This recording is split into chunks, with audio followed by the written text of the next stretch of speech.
यो बुढापाकाले त्यत्तिकै त भनेका रहेनछन् नि।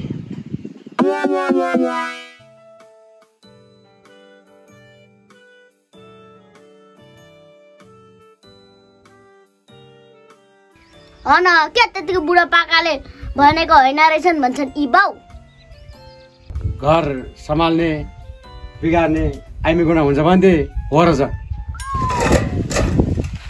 बाउ तिमी पनि कति पहिला गएको आमाको कुरा गर्छौ हौ। हो भने सधैँ रक्सी खायो एउटै कुरा गरिबस्यो। मलाई त दिक्क लागिसक्यो। तेरी आमाले जस्तो अर्को ल्याइदिए भए अनि थाहा पाउँथिस् कस्तो दुःख हुन्थ्यो भनेर। तेरीमा जाठा। अहिले चाहिँ के सुख छ र? कुरा गर्छन् न पढ्न जान पाएछ, साथीहरू जम्मै पढ्न जान्छन्। हो हाम्रो त ड्रेसै छैन। पढ्नलाई ड्रेसै पढ्ने हो र? के जमाना आयो खोइ। तिमीले भनेर हुन्छ। के गर्नु त? 7-7 वर्ष परदेश बसे, दुःख गरे, तेरो आमाले पोको पारेर हिँडिहाली। आफूलाई रक्सीले मास्यो। लु तिमी धेर कुरा नगर, रक्सी नखाऊ भन्दा मान्दैनौ। कुन बेला तिमीले पनि छोडेर जाने भयो बाउ। चुप लाग। खाना बनाएर है, म अहिले एकछिनमा आउँछु। कहाँ जान लाग्यो फेरि? म त्यहाँ पर धुले भाइलाई भेटेर आउँछु। म भरे फेरि झ्याप भएर आउने त होला नि।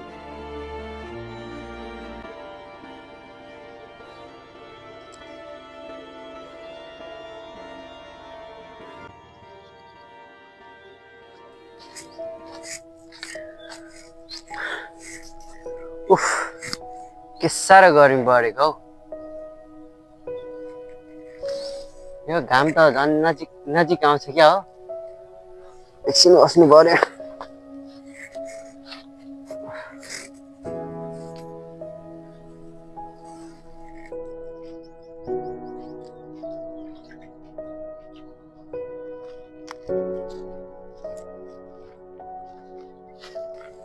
ओहो नानी पानी लिएर आइसक्नु भएछ।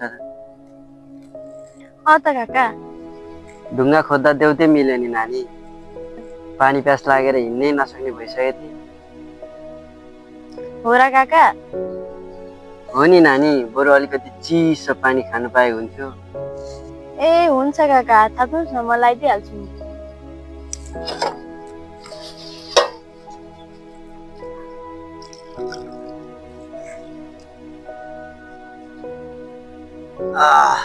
ल धन्यवाद नानी, पानी खुवाउनु भयो। अब त हिँड्न सकिन्छ।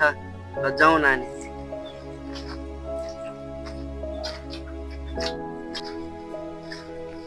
अनि काका टाढै पुगेर आउनु भयो त? त नानी यसो छोरी घरतिर पुगेर आएको। ल ल काका राम्रोसँग जानु ल। ल ल नानी राम्रो। हुन्छ काका।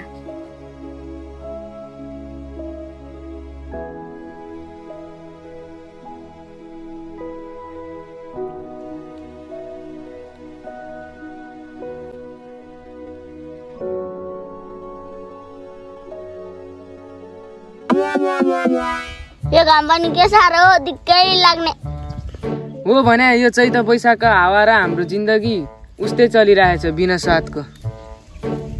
ओ दाइ कस्तो बवाल कविता हान्नु भयो त तपाईले त। तेरो दाइ कवि नै त हो नि जाठा। हो रहेछ दाइ, मैले पनि माने तपाईलाई।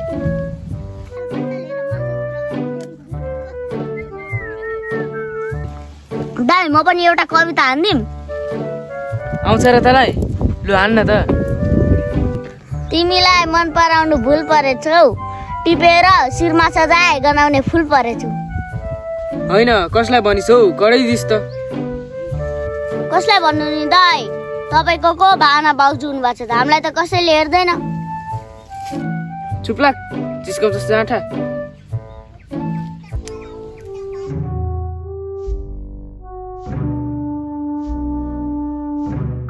कस्तो गर्नु लाग्यो।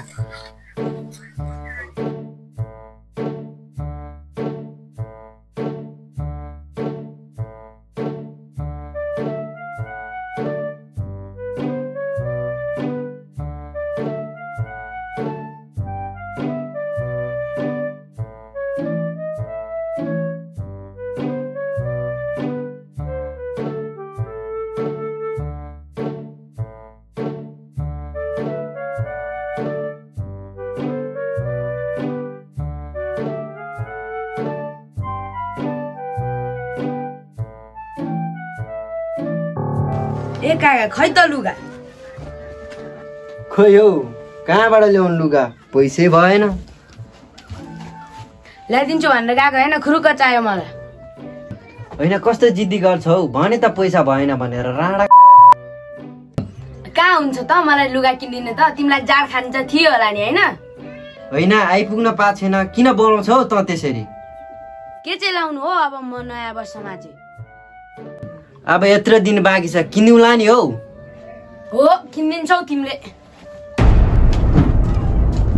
होइन के हो तिमीहरू बाउ छोराको गन्थन ए दाइ पा आउनु भएछ बस्नु न दाइ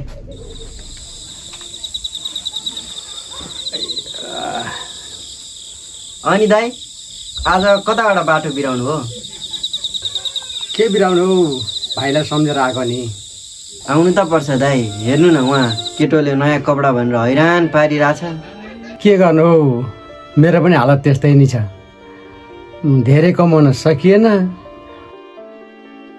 कमाएको जमाउन सकिएन अनि हौ दाइ के गरी काट्नु हौ आधा जिन्दगी बाँकी छ भाइ मर्ने बेला भइसक्यो अब जे होला होला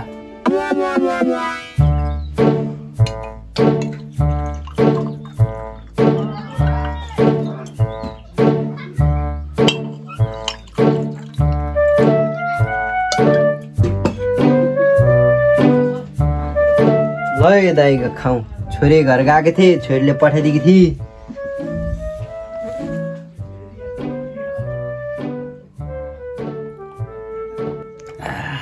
कडा छ के गर्नु नखाउँ भन देखेपछि खानु मन लागिहाल्छ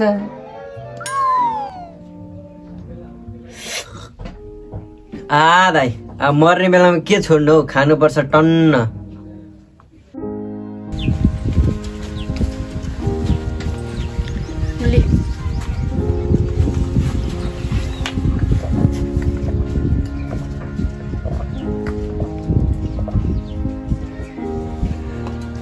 भन्न के भयो तँलाई रिसाले चुरमुरेर आछस् त के हुनु नि लुगा ल्याइदिन्छु भने त्यही आश मात्र देखाए लुगै ल्याइदिएनछन् यति सानो कुरामा पनि रिसाउनु पर्छ त पागल अब मेला आउन आँटिसक्यो नयाँ लुगा नलाउनु म चाहिँ तिनलाई रक्सी खाने पैसा चाहिँ हुने बाउआमा छैन भन्दै हेपेको नभन्नु हौ बिचरा काकालाई तेरै लागि भनेर कति धेरै दुःख गर्छन् ती गोरी बुढा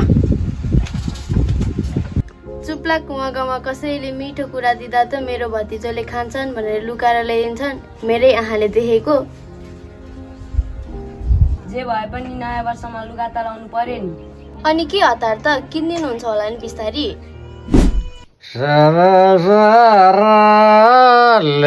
डोरी बाजेर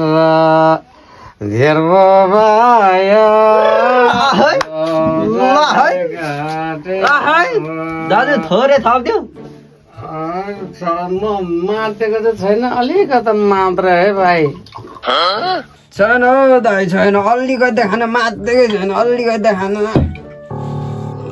खाइदिउँ त खाइदिउँ